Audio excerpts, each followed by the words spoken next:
Let's talk about punishment and consequences because this has been coming up more and more recently. And people have been asking, like, I'm doing this consequence. I don't even understand or know if my child is getting it. What do I do? And sometimes we have to scale it back to figure out the why behind the behavior. But as far as consequences, a lot of times we can use logical consequences throughout the day. So I think sometimes we overcomplicate it and maybe we feel the need to get sticker charts and jars and earn stuff. But at the end of the day, we can really think about the function and how to integrate a logical consequence. So at the group, the moms were asking me, how to even give a consequence. What would that even look like? And I just kind of gave them an example of, let's say it's attention-seeking behavior. They naturally want your attention. So if you give them a negative consequence, it's still attention. So they're kind of getting what they want. With these children, we want to show them what they can do instead of highlighting what they can't, because then they end up confused and, still seeking that attention.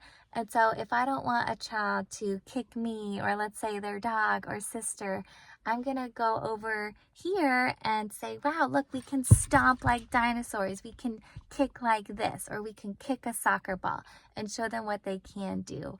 Another example I have is I work with a boy that really loves throwing things, and he loved the reaction he was getting from his parents. And so I spoke with his mom about getting him a bucket, maybe some of those little bean bags that we can throw the bean bags in to redirect him. Okay, we can't throw the toys, but look, we can throw over here. We can score baskets. This is what we can throw. And so building up those adaptive skills, making it a positive experience where they're getting your attention, but they're doing something positively. Now, let's say it's something like they're avoiding a task. Like, let's say it's homework, or a big one that the moms mentioned was bedtime.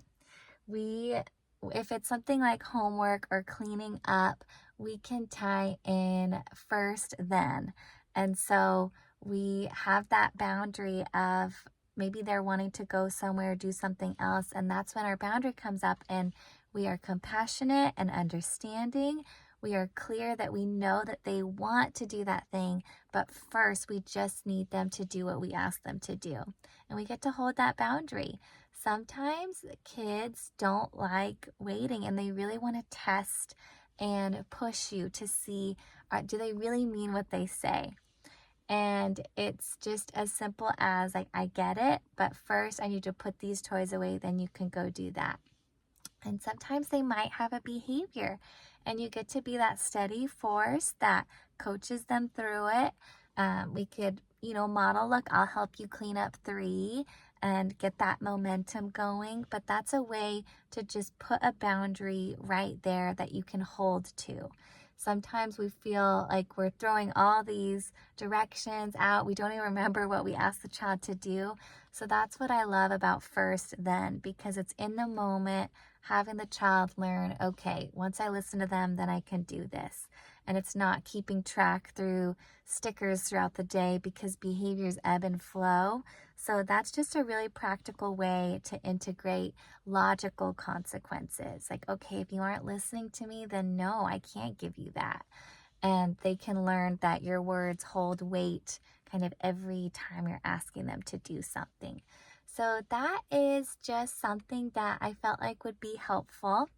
Another thing with attention-seeking behavior, or if we know that there's triggers, we can think about the behavior more proactively. So how can I get ahead of this? And we sometimes don't want to get in the loop of, okay, envisioning the failure and how you can meet the child there.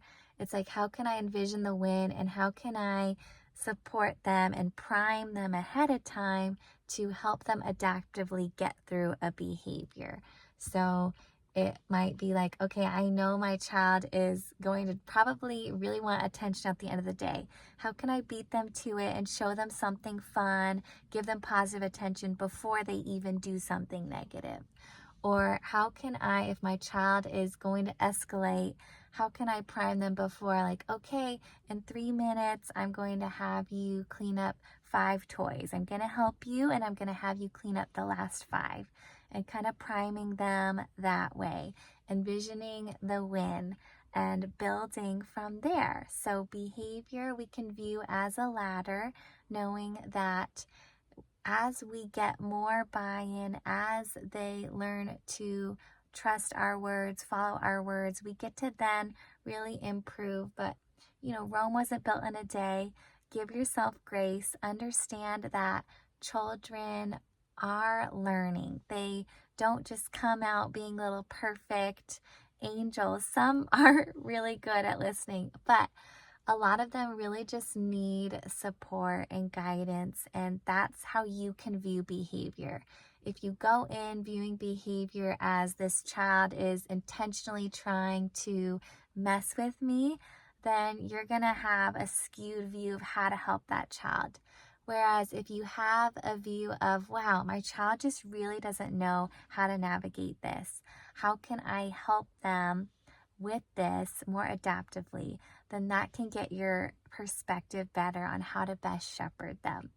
All right, I know that was a lot, and there's probably going to be more that comes up, and I'm just going to share as it comes on my heart and how I can keep helping.